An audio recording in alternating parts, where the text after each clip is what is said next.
ভাঙন এবং বন্যা পরিস্থিতির দিকে নজর রেখে জলপথ ও সেচ দপ্তরের আধিকারিকদের পাশাপাশি প্রশাসনের সঙ্গে বৈঠক করলেন রাজ্যের সেচ দপ্তরের রাষ্ট্রমন্ত্রী সাবিনা ইয়াসমিন।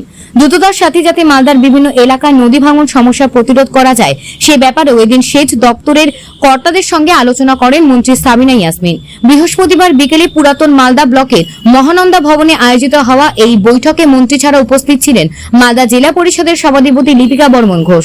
এছাড়াও ছিলেন সেচ দপ্তরের পদস্থ কর্তারা।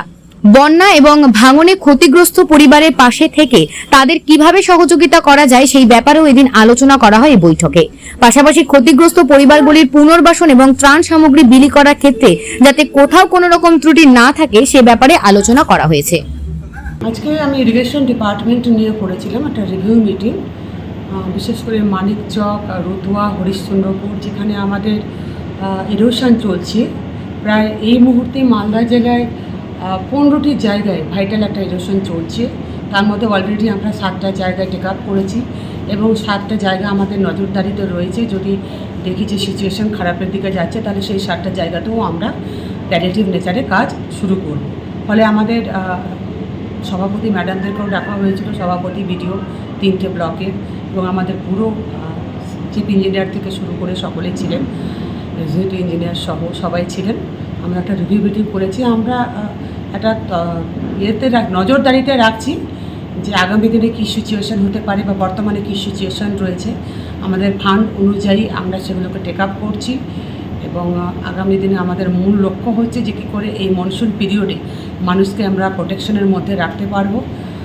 একদিকে ডিএম সাহেব, বিডিওরাও, ওনারাও চেষ্টা করছেন, তদারকি করছেন, এবং আমাদের ইরিগেশন ডিপার্টমেন্টের ইঞ্জিনিয়ারিং সেকশন তারাও ফিল্ড ভিজিট করে দফায় দফায় তারা বিভিন্ন জায়গায় যাচ্ছেন এবং মনিটর করছেন। দেখুন, আমি অলরেডি ত্রাণের ব্যাপার নিয়ে এসডিও থেকে শুরু করে বিডিও সকলকেই আমি নিজেই মনিটরে রেখেছি যে অন্তত পক্ষে যারা প্রকৃতপক্ষে ত্রাণের দাবিদার এবং একটি লোকে যেন না খেয়ে থাকে তাদের ইমিডিয়েট যেন ত্রাণ দেওয়া হয়। ত্রাণের কোনো সমস্যা নেই।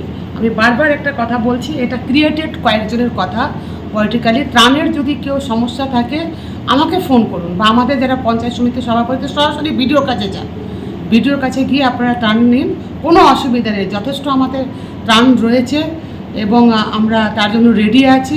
এটা যারা বলছে যে ত্রাণ পাচ্ছে না, এটা ভুল।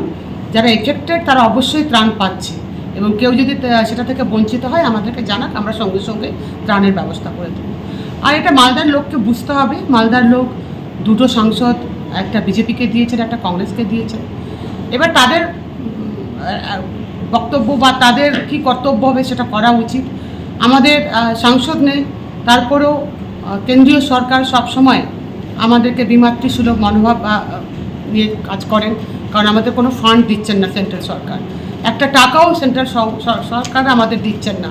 আমরা স্টেট গভর্নমেন্টের ফান্ড থেকে অনারেবল চিফ মিনিস্টার দিদি মমতা ব্যানার্জির করুণাময় বা ওনার করুণাতে আজকে আমরা কেবলমাত্র স্টেট ফান্ড থেকে আমরা কাজগুলো করে যাচ্ছি এবং যতটা সম্ভব মানুষকে আমরা প্রোটেকশন দিয়ে যাচ্ছি।